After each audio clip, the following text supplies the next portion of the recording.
we say to him, especially on the program here, we say Happy New Year to him. Never mind that it's October. That shows how long ago we've seen you. Thank you very much for coming on the program this morning. And good morning, viewers. Indeed. Thank you for having me. We're going to be joined very, very shortly by Fred Nzeako. That's another barrister and also public affairs analyst. He will be joining us. He has done so already. Mazi Fred Nzeako. Good morning. No. Thank you. Good morning, my good brother, Uncle Yori, and good morning to Alaika Daniel. He's in an age. Thank you. Yes. Good morning. Indeed. Good morning to you. Okay. Now, look, since we have you, let me just stay with you for a moment. What do you make of the, shall we call it a controversy, which has led to our caption that tinted glass permit outrage trails police enforcement? What would you say on the matter?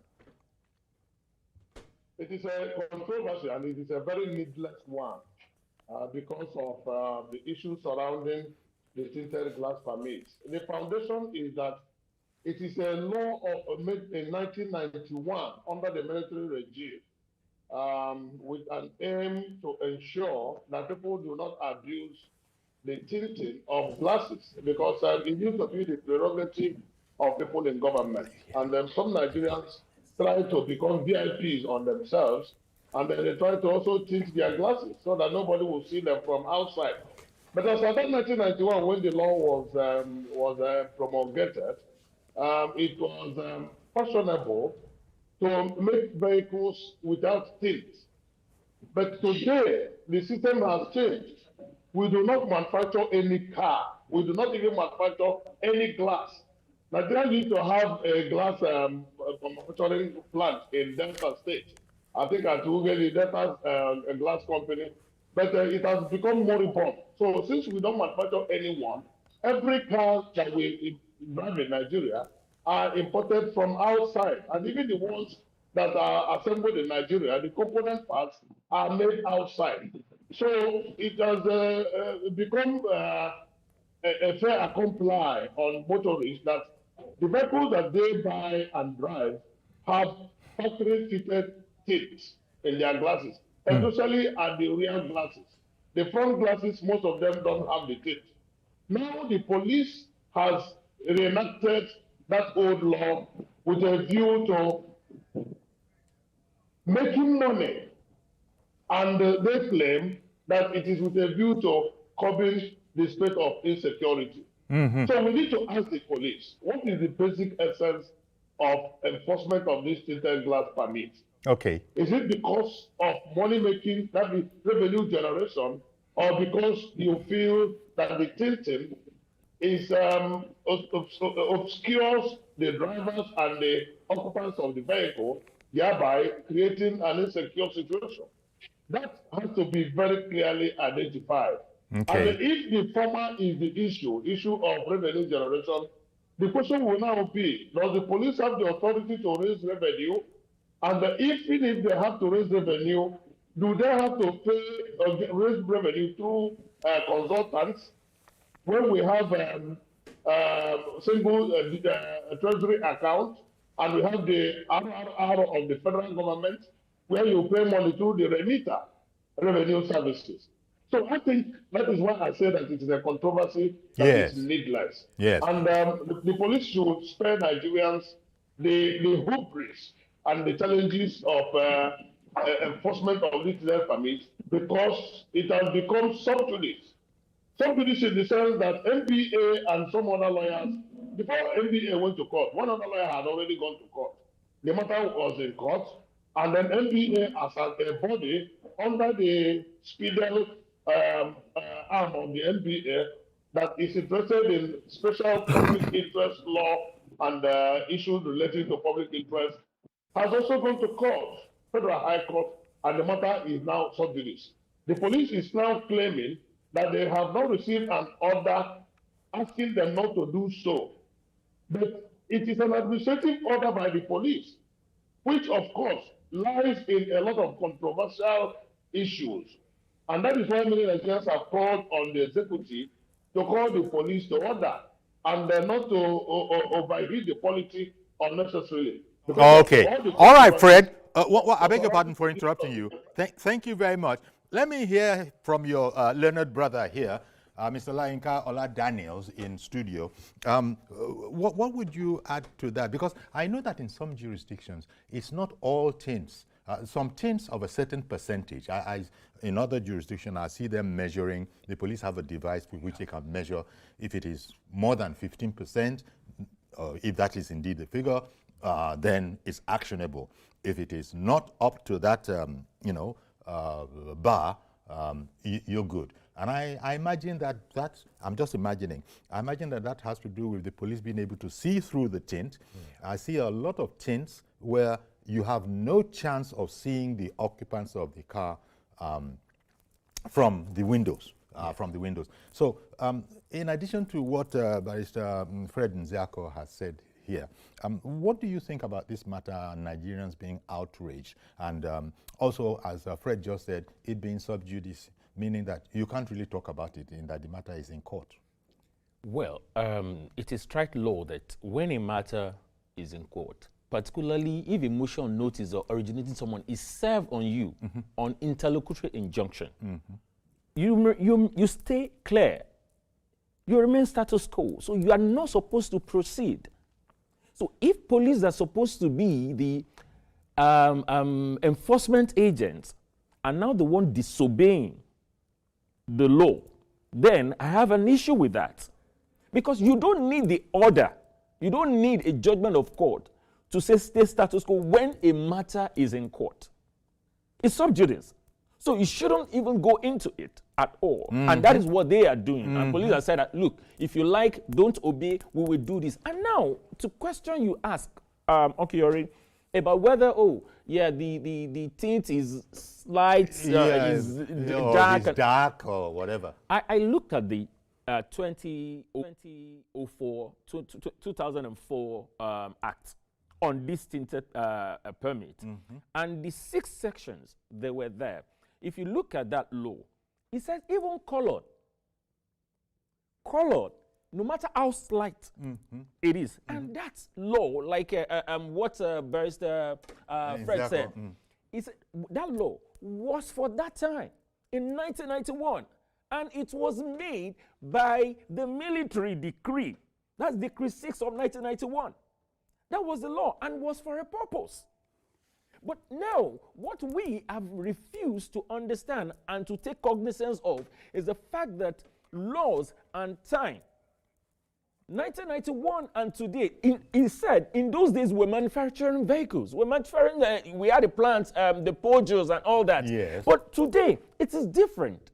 Most of these vehicles that are even coming are factory-fitted, tinted glasses. And the police were careful include that, so that whether factory-fitted or not, it's out of order on Nigerian roads. In fact, according to them. Let me tell you, under that law, it says what they now added, that even if it's factory fitted, that when you buy, the obligation on you to remove that or to change the glass is you're only given 14 days. Okay. Yes, under that law. As per the law. Yes, you're only given 14 days to remove all that, to make it plain. And I ask, how? So look, police is just playing to the gallery. You're acting as if you are a revenue-generating agency. No, but that is what we are saying. We don't know that is the reason for the police, coming on like this. Luckily, one of them, well, when I say one of them, he's an avid follower of this program. Perhaps he will call in and give us his view of it.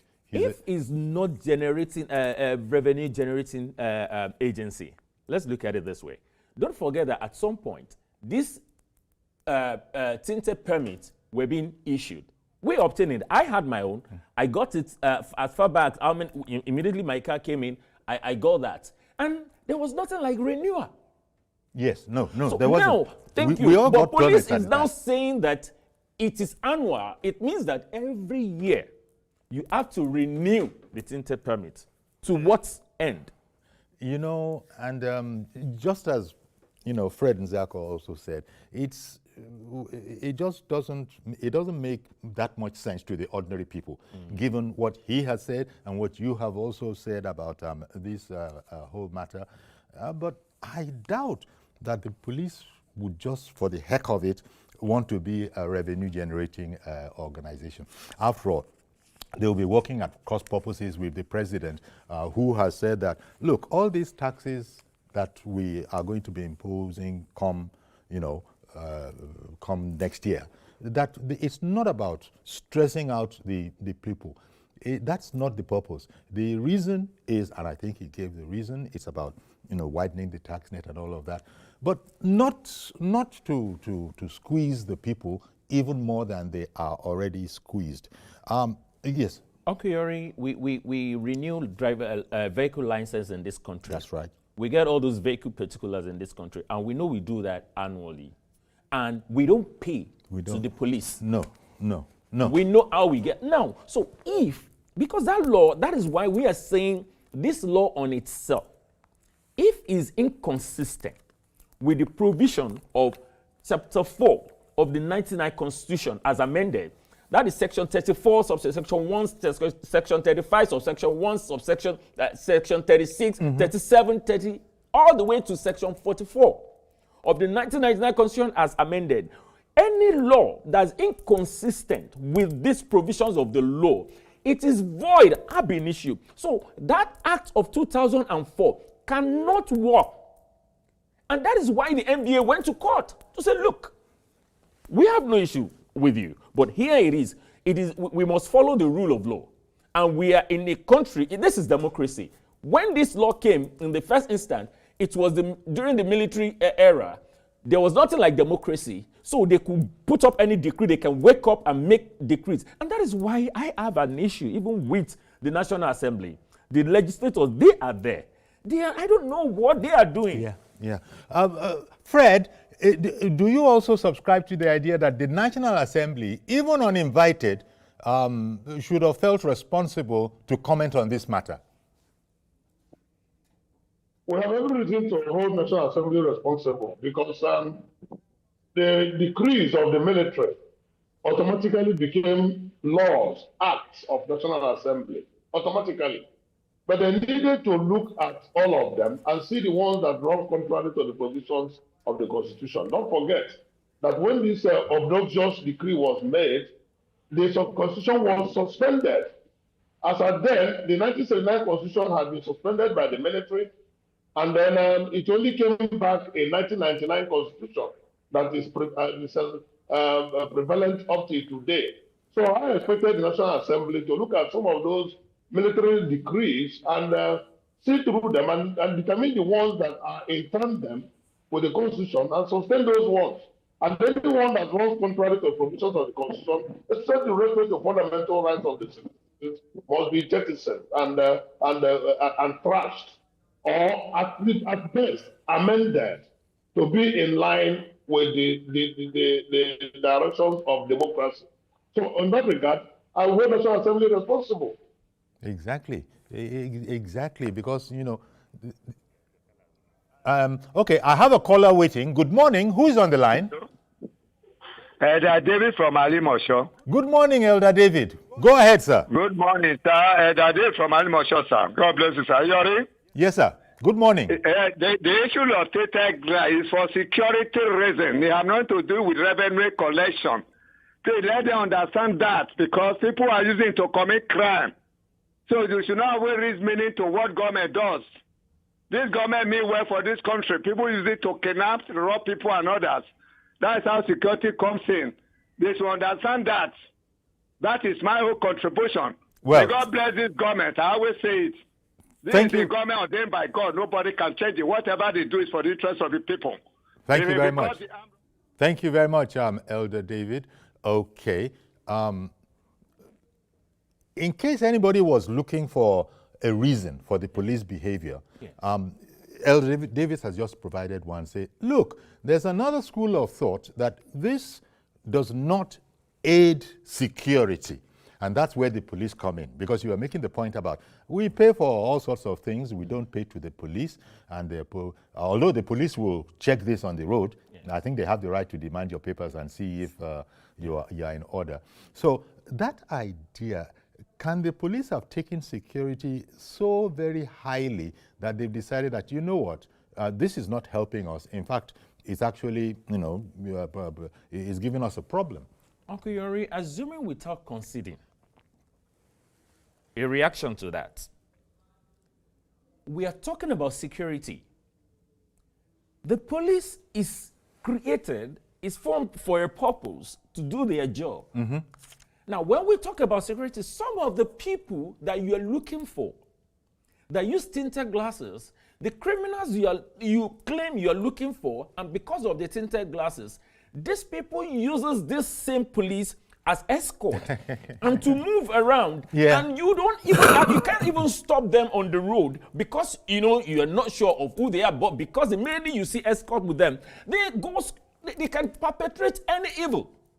Now, to the general public, yes, like I said, I am not holding brief for Nigerians that are also perpetrating evil. They use that as an excuse. They tint their glass. But what I'm saying, if it is about criminality, to see clearly, people get to the what's it called, to the whatever the checkpoint is, to the checkpoint, and then they wind down the glasses. They wind down or shoot.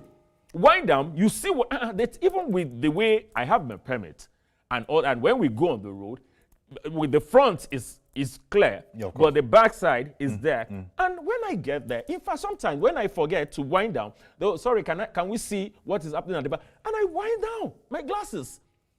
What are we talking about? Okay, if they can do that, that is simple. So saying that because of security, you can do your job without telling people to obtain tinted glass every year and be paying. Well, that's another aspect that you are bringing on board, Barrister Daniel. That whole matter about the annual payment that has somehow slipped into this conversation. We don't do annual. It was never paid for annually. And the law does not even the law they are claiming that they are using right now, nothing in that law that says you pay annually for such thing. Okay. Good morning. We have another caller on the line. Tell us who is calling, please. Hello. Hello. Good morning. Yes, sir. Good morning. What's your name? This is Adekunle from Abeokuta. Mr. Adekunle in Abeokuta. Good morning, sir. Go ahead, please.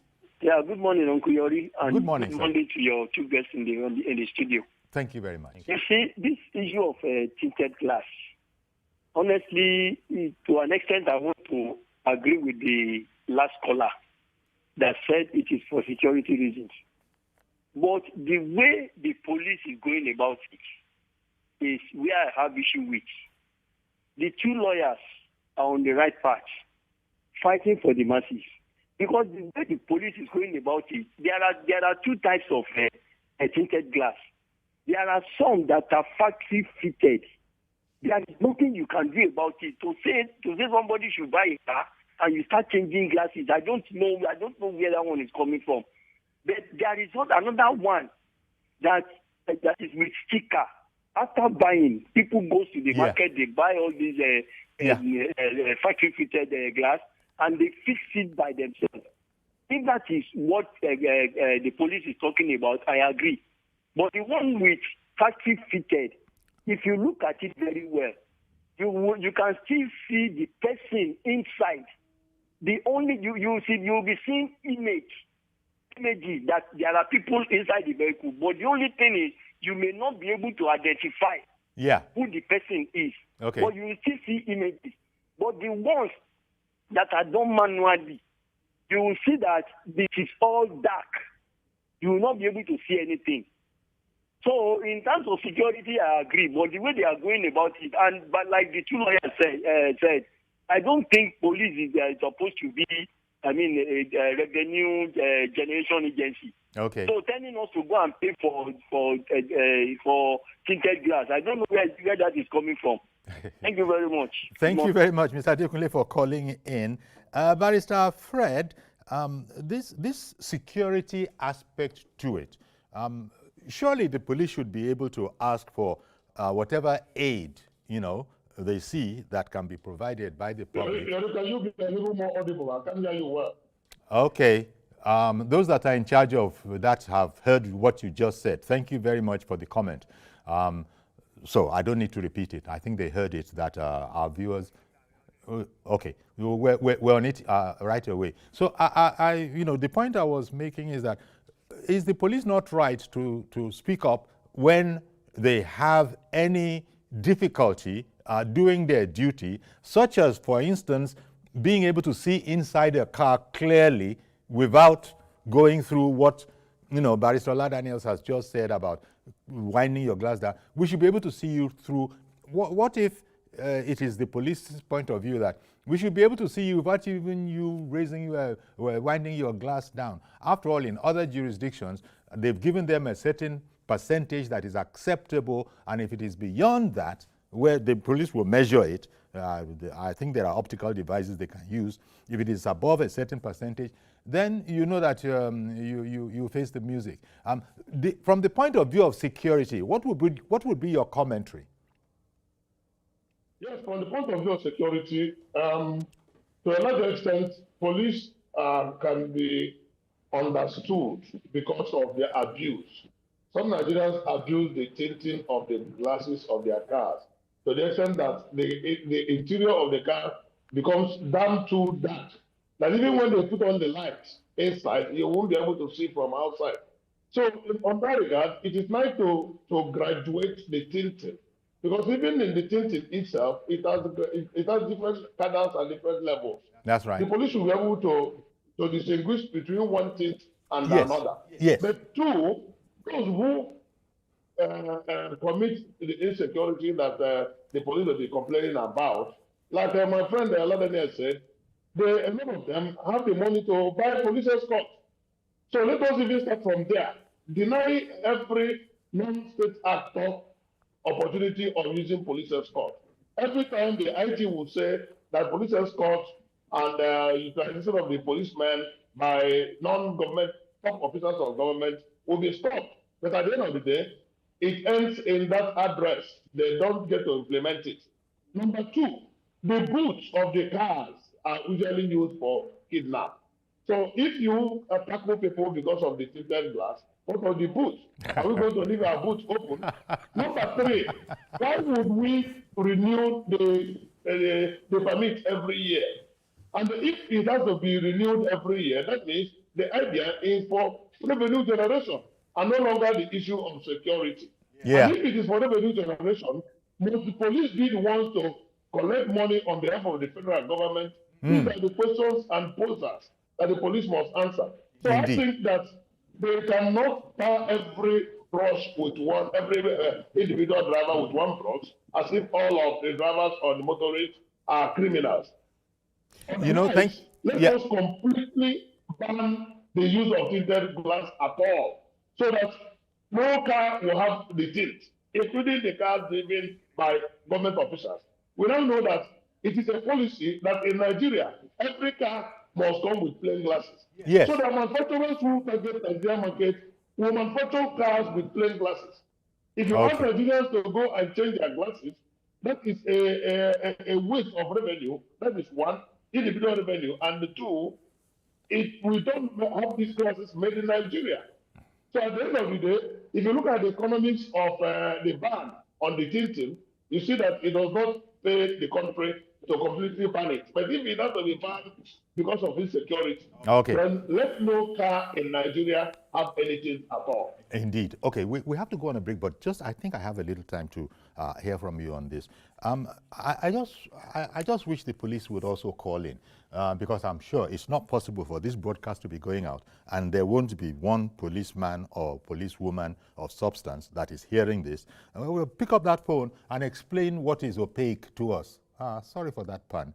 Here we are talking about tinted glass, So, but you see what I mean? And then let us know, maybe they need to let us know too, what degree of tint crosses the line. Or are you saying, as Fred just said, they must be like your glasses, but even your glass itself, they come in various degrees of tint.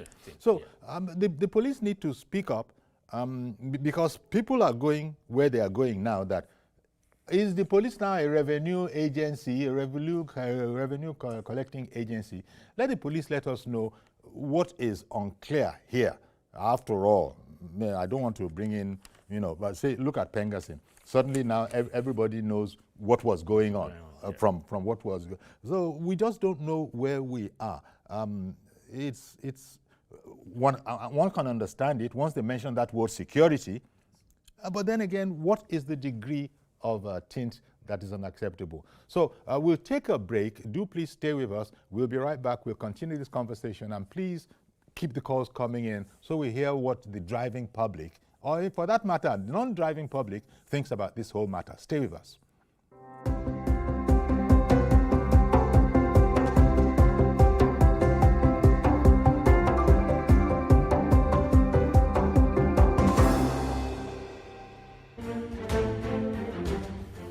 The Renewed Hope Initiative RHI presents the RHI Green Nigeria Challenge. Go green today for a greener tomorrow. This national competition is in 3 categories. The household category is a tree planting competition amongst 11 frontline states in northern Nigeria. Each participating household in Adamawa, Borno, Bauchi, Gombe, Jigawa, Kano, Katsina, Kebbi, Sokoto, Yobe, and Zamfara states will plant a minimum of 1 tree to qualify, with a video evidence of before and after the tree planting exercise. 20 million naira will be awarded to the best household. Submission deadline is 20th December 2026.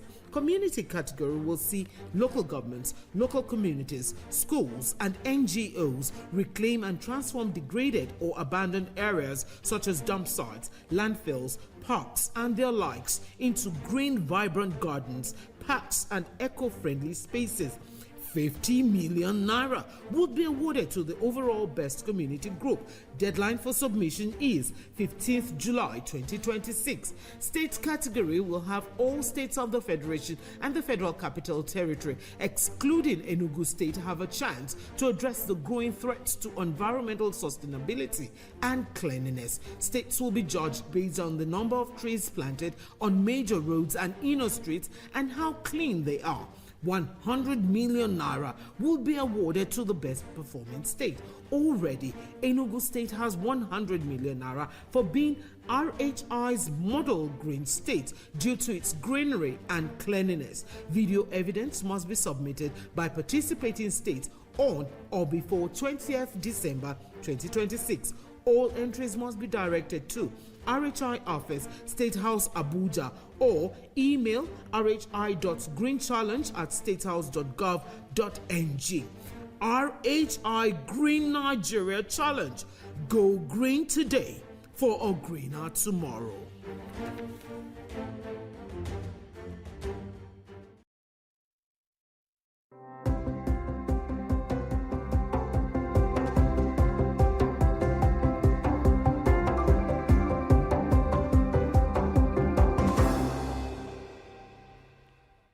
Okay, welcome back. We're looking at what can really be traced back to Decree 6 of 1991, when we first heard in Nigeria about tinted glasses being out of favor. In fact, it was outright, well, it was banned at the time, but then somehow it transformed, that whole idea transformed into you need a permit for it. Yeah. And people went for permits. You were just saying that just about everybody else had it. But now it has become a different matter, because now we are the authorities are saying, the police is saying that it's a security issue. But why? Why now? Why now? That's the whole problem. Why now are you resuscitating Decree 6 of 1991? Why? What has brought it back to life? Like you said, it became the Act in 2004. Okay. Yeah, it became the Act 2004. So it's been there. And don't forget also that we've been obtaining the permit. We've been having it. But it's not renewed annually. No, thank you. Wasn't about annual, no, not to renew annually, and wasn't about, I mean, the noise now we have today. That is why some of us are saying, look, it's not a problem. And again, the law only says to take or to meet the appropriate authority to obtain the permit. It didn't state about money at all. The only part that law states about money was the punishment. Yes, and which is 2,000 naira. And maybe not more than 6 months imprisonment. But the money, anywhere money was stated, was the 2,000 of punishment. Now, if I'm paying 2,000 for punishment, and you're telling me to come and pay 14,000, or how much did they say they are, paying for the registration? Yes, 14,000. Now, compare the, so. But value was different then. Remember, the value, for 14,000 naira now. That is why we are saying, this permit we are talking about, if the federal government feels that, okay, if the police has had a meeting with the federal government and it's okay to do our job and for security purpose we want to do this, I think this is where palliative should have come in to say, okay, let them come to you. And what I should do ordinarily is to go on that app that they have set up, apply for it, and I am getting it free of charge. Why the palliative, why the subsidy, why government should say, okay, on this, just give them the permit. But not that you are telling me to come and pay. I understand that some people have received their own and they have spent as much as 40,000 to get the permit. Now, I'm supposed to be spending 40,000 annually. By next year, we don't know what the economy will be saying. We don't know how much we will pay if we are, paying annually. So we need to consider all this. And the time. Because sometimes, yes, something unnecessary, and necessity, encourages some actions. But then, we need to be sensitive. To the people, to the cry of the people. We need to be sensitive. Indeed. We have another caller on the line. Good morning. Thank you for calling in. My name is Meduoye from Yanopaja. Good morning, sir. Mr. Meduoye. How are you? Mr. Meduoye, I'm very well. How are you? Go ahead. Okay. Uncle Yori, good morning. Good morning, sir. Sincerely speaking, we should not deceive ourselves by saying that it's secure for security purposes. The treated gas they are now enforcing is not for security at all. It's purely for revenue generation. If it's for security, my view is that they should ban outrightly. Supposing I'm a criminal and I use treated gas to do my nefarious activities, it won't cost me anything to pay. It won't cost me anything. It means that criminals, once they pay, they can go haywire about what they are doing. Yeah. I think the ideal thing, if they think it's for security purpose, they should ban it. Yes. I get that logic. Deported treated glasses. No one is fully tinted. You can always see somebody from outside. And some of them are photocomic. Okay. Photocomic, when it's on. When it's sunny, that's when you will be tinted. You see the color will change. In the night, it will be plain. Okay. So the idea that it's for security, please, life is no. They are only using that to deceive us. If it's just for security, what they should do, they should ban it outrightly. All right. Okay. Well, thank you very much for calling in, Mr. Meduoye. Police, Nigeria police, call in now. Enlighten us. Maybe there's a part of this that we're not getting right. Go ahead and, talk to us. We are seeing press briefs, press release, but talk to us. Let us hear you on radio. Let us hear you on radio. I've been told I have another caller. They said maybe that one is the police. So just go ahead and take him. Hello, good morning. Thank you for calling in. Who's there? Good morning, sir. Good morning. That's Mazi Okorafor. Mazi Okorafor. It's not the police. It's Mazi Okorafor. Go ahead, Mazi. Yes. Yeah, good morning from Arushuku. Okay. So, you see, when we talk about this issue of tinted or no tinted, there are two things I want us to look at. Okay. One, this fast limit is no problem. But this is why people go to the market and just look, research work carried out has shown that 70 to 75%, all the security agencies, many of them, they have vehicles that are not tinted, but they are looked at it. I think we start from that they are pleased, all the security agencies, all their vehicles, one. And those who will check in, there is need for them to bring those chemicals. When you go and see tinted glasses motor, when you touch the chemical on those security, you see it feel on its own. Then instead of you to destroy that person, he has to pay for the use of that chemical to clean that, to wipe out that tinted glass. Oh dear. And there was an incident that happened last month, second week of September. Just listen very well. A man was kidnapped in the daytime with one of these tinted vehicles. Behold, as they were speeding, behold, they were secreted in front. Behold, people saw when this thing was happening. What happened? Just put it, the young man was so brave enough to break the windscreen and was shouting. You see the problem? Because of the shouting, people now start pursuing those people with this bike, start pursuing the vehicle, and that was how those kidnappers were apprehended. Now you see the problem that 90% of criminalities are being done with tinted glass, all those people that go to. But there is what we call factory made. But you start asking yourself, why is it that chief executives of Nigeria are going with plain vehicles without tinted? That is what we should investigate to. Why are they doing that? Okay. Because I think the reason why you are working at the DG or anything that you start going with tinted vehicles. But to me, I look at that. Why? Even so, we even got vehicle. They'll come and start paying. Does it make sense? See, all these things we are the cause of all these things. But the question is, the security agents should do the needful. They should start from their own house. Okay, thank you very much. Barrister Fred, I don't know what your thought, what do you think about tint? Because there are those who could ask the question. Elder David called in and said, he was the first guy who said, this is all about security. Okay, we hear you, sir. I don't know what you think. What is it, why, is it flexing, as we say in Nigeria? Why do people not want to be seen taking a ride in a car? And here, the police are involved. You see the big police people, you see the big army people, you see very few of those. I can't even remember that I've seen anyone where I can just look aside to one side and see that, oh, from the pips on his shoulder, that one is a general, that one is a brigadier. No, you won't see anything. You won't see anything at all. But you will see that he's on active duty. There are outriders going on in front and all of that. So I don't know what your thought is about this whole matter about why the need for the ordinary Nigerian, to want to not want to be seen. I said earlier in my opener that it was as a result of the big man syndrome that we have in Nigeria. Everybody wants to be seen like the big men as a VIP. Yes. Because the tinted glasses were initially used by top government officials.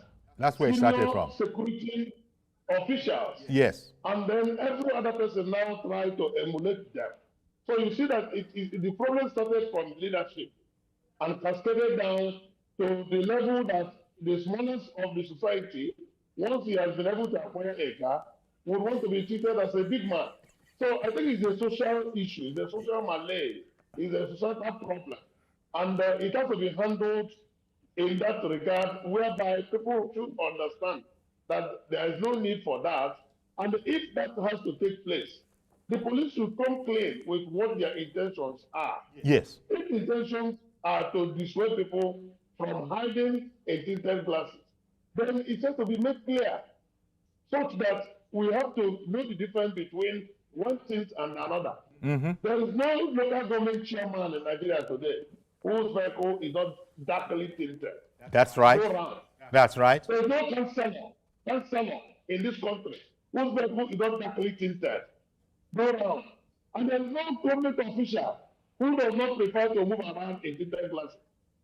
The people feel that what is good for the goose is also good for the gander. Yeah. Yes, we are the ones who elected you to become councillor down to the office of Mr. President. Now we can't even see you anymore. Glasses.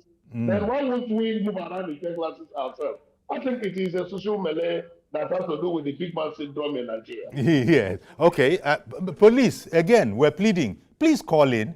There must be a PPRO somewhere, since the Nigeria police is one. Tell us what exactly it is that we are not getting right that is leading to all these conversations. Let one PPRO or the other, or indeed the overall police public relations officer, just call in and let us know so that we can, look at some other subjects. The only thing we know is that it's supposed to be, as Elder Davis suggested, for security purposes. Yeah, we hear that, but there are other issues. Is there another person on the line? Good morning. Who's on? My name is Reverend Dominic. Good morning, Uncle Yori. Good morning, Reverend. Thank you for calling in. First of all, are your glasses tinted? Yes, Yori. Okay. I have a factory-fitted tinted glass. Okay. The one you know, normally the back is a little bit dark, but the front is bright. Okay. I can't hear you. Go on. You can't hear me? Okay, thank you for saying that. They have heard that you can't hear me. Please continue, sir. I said the back is a little bit dark, factory fitted, the front is light. And I have gotten permission, yes, I've gotten permission 2-3 years ago.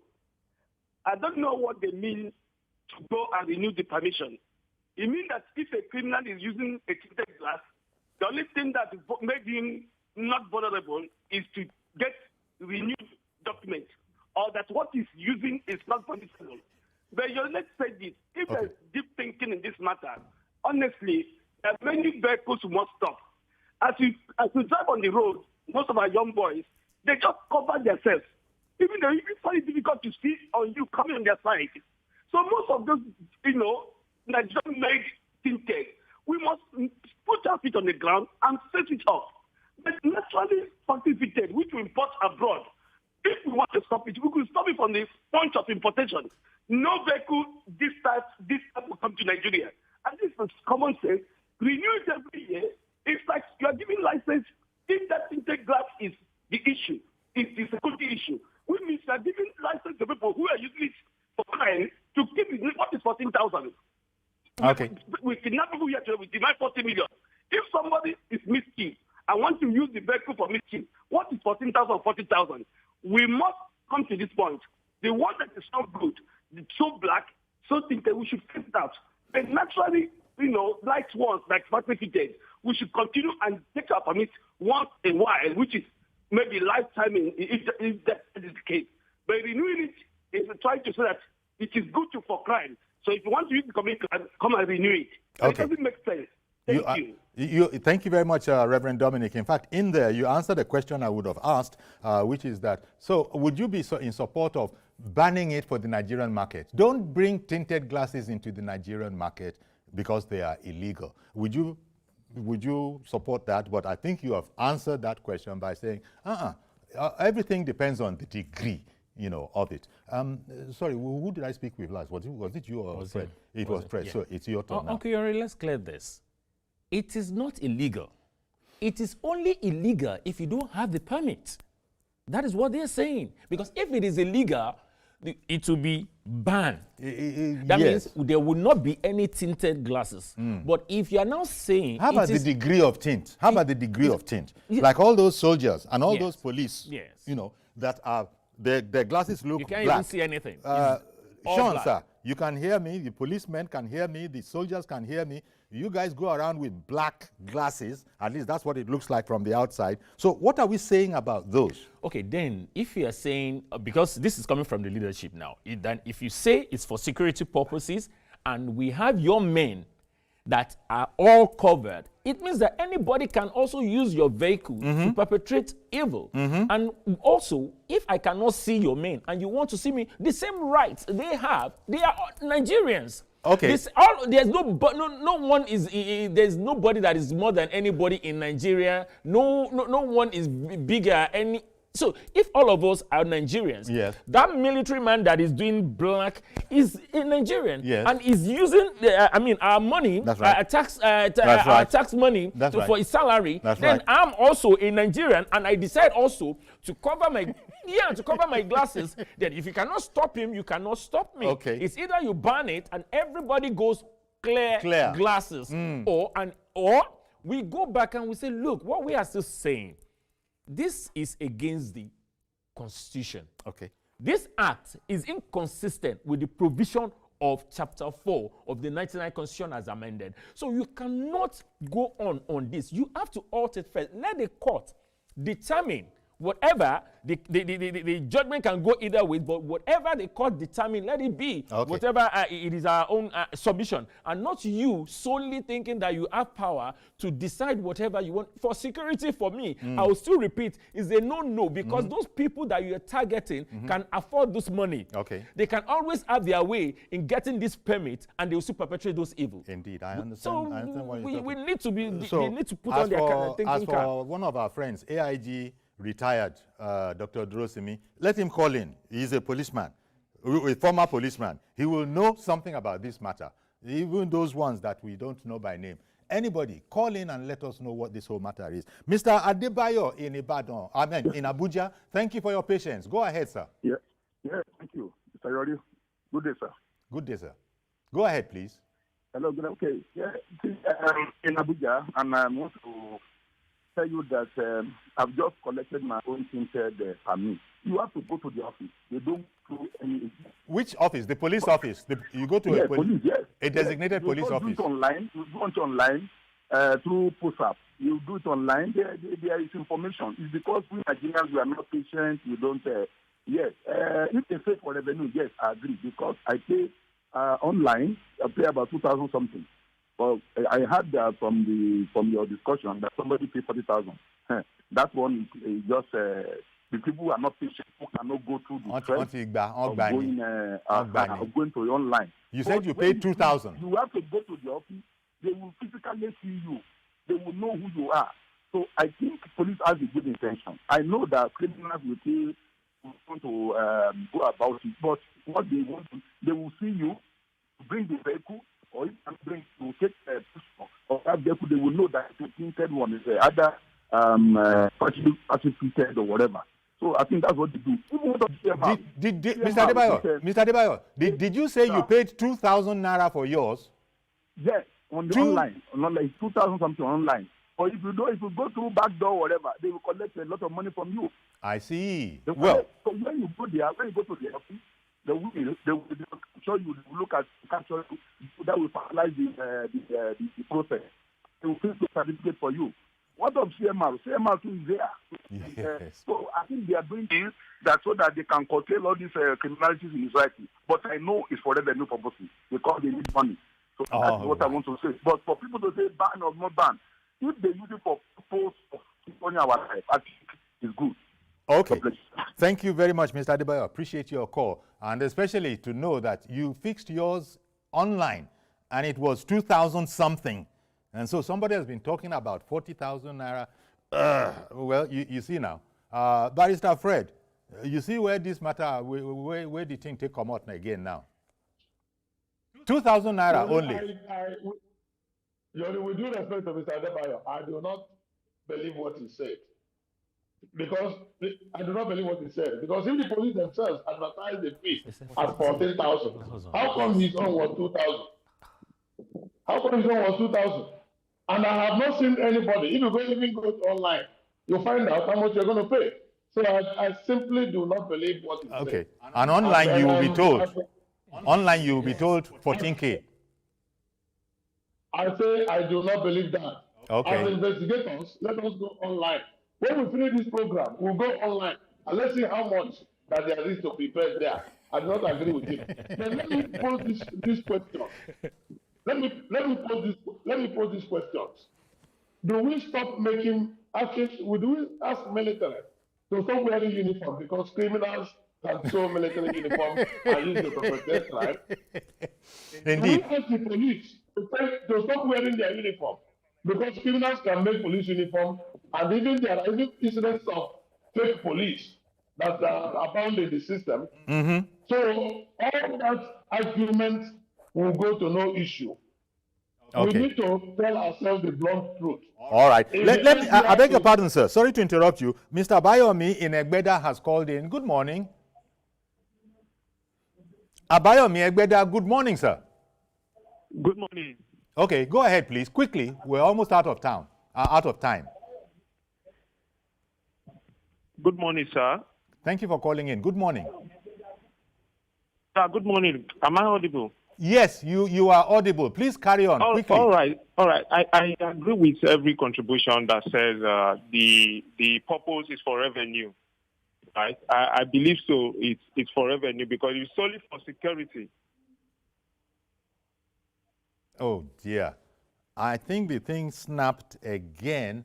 But it's for it's for security, I don't think it's something that should be readily available online.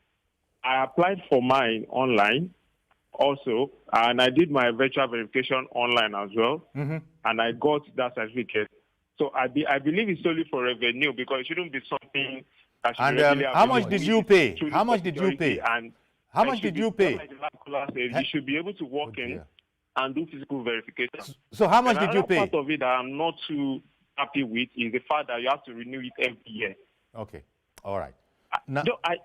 I paid 14,000, I think 700. Oh, okay. And then well, an extra 2,000 something for virtual verification. So the real fee is 14,000 something. I can't recall at this moment, but altogether I spent about 17,000 or thereabouts. Okay. So that's just my contribution. I think the renewal part of it is what I'm not too. I don't think it's fair on citizens, and that's where the motive for revenue generation is actually. If it's a one-time payment, they would agree solely for security, but to renew every year, no, I don't think it's the way to go. That's my problem. contribution. Thank you. Thank you very much. Really appreciate your calling in, but we've run out of time. This is one of those subjects. Every Nigerian has an opinion because almost every, well, I was going to finish that sentence by saying almost every Nigerian has a car, but I've edited it out. Forget that. No. Don't come and say I said that one. We understand. So, we're going to have to leave it here for now. When you want your friends, you won't see them. Where is Dr. Durosimi? AIG retired. Any other subject he will call in. This one he didn't call in. They can't come. They know. Let me just thank you, Barrister Fred Nziako. Thank you very much, sir, for coming on the program. Appreciate it as always, as I will also be thanking Mr. Olayinka Oladaniel. Thank you very much for coming on the program. Really appreciate it. And so let's gather together again on the program on Monday. I am Yori Folari. Do have a great weekend. Bye-bye for now.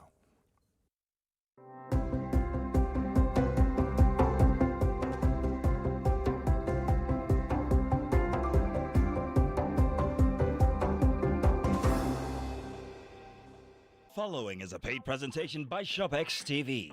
Are you ready for a clearance sale deal that will change your kitchen forever? Introducing the CookX 10-in-1 Air Fryer Oven, a powerful 12-liter oven that provides 75% more cooking space than traditional air fryers. Stay tuned to learn about the amazing free bonus items included with the CookX Air Fryer Oven. Say goodbye to greasy, unhealthy food and hello to nutritious, delicious meals. And here's the best part. This revolutionary kitchen appliance isn't just an air fryer. It's also an oven, dehydrator, toaster, pizza grill, and rotisserie, all in one. The CookX Air Fryer Oven is a 12-liter powerhouse that can fit a whole chicken and feed the entire family. Using hot air circulation, it cooks food to crispy perfection with up to 80% less fat than traditional fryers, requiring little to no oil. What's the secret? Fry food using superheated air, giving you that irresistible crispy texture without the excess fat and calories. It's a chef-quality, all-in-one kitchen machine. Air fry crispy yam, plantain, or akara in just 3 minutes with 80% less oil. Roast a full chicken or turkey perfectly in 15 minutes using the rotisserie mode. Make kilishi, dried fish, or fruit snacks with the dehydrator function. Bake meat pies in 10 minutes. Toast wings without smoke using the grill function. Just set it and walk away. Your delicious meal will be ready in minutes. My husband is happy, and of course I have a happy home. From my grilling on check, to my frying on check, to my baking on check. This CookX Air Fryer Oven is the bomb. It is super fast, small time, everything all set. The CookX Air Fryer Oven is now available exclusively on ShopX TV. Take advantage of this amazing clearance sale price, the best deal you'll find anywhere. Buying multiple appliances could cost you well over 400,000 naira, but you can get the CookX air fryer oven today for just 149,950 naira only. But wait, there's more. Order now and receive 3 free bonus items valued at 50,000 naira, absolutely free. Extra large rotating stainless mesh basket, stainless steel rotisserie fork, stainless steel food handle. That's 50,000 naira in savings on these accessories. Completely free. Incredible. And that is still not all. Call the number on your screen now or scan the QR code to order the CookX air fryer oven. We'll also deliver the CookX air fryer oven to your door for free. But hurry up, this exclusive ShopX TV offer is available for a limited time only. Don't miss out. Call now while stocks last. The proceeding is a paid presentation by ShopX TV.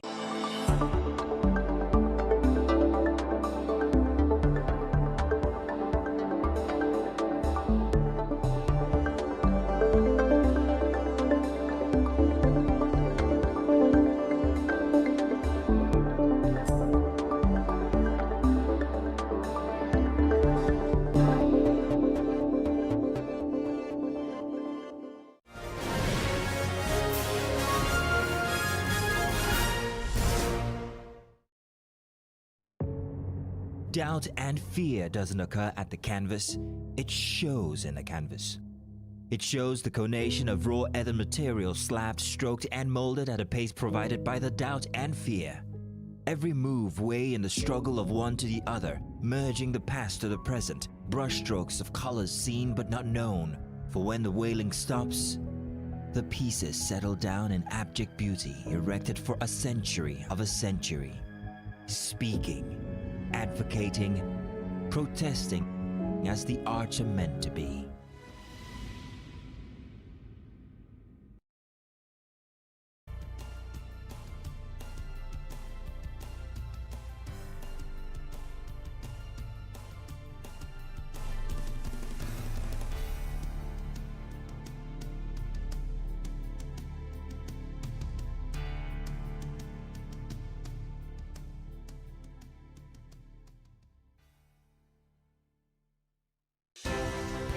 At TVC News, wherever the big news story is happening, we're geared up to break it. TVC News, first with breaking news.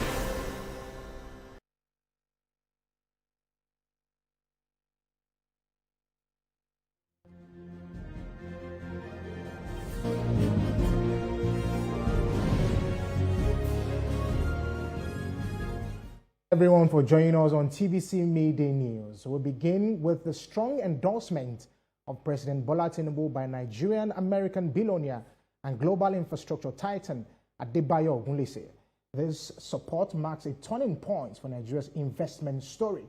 Mr. Ogunlese is renowned for overseeing the acquisition and management of landmark assets, including London's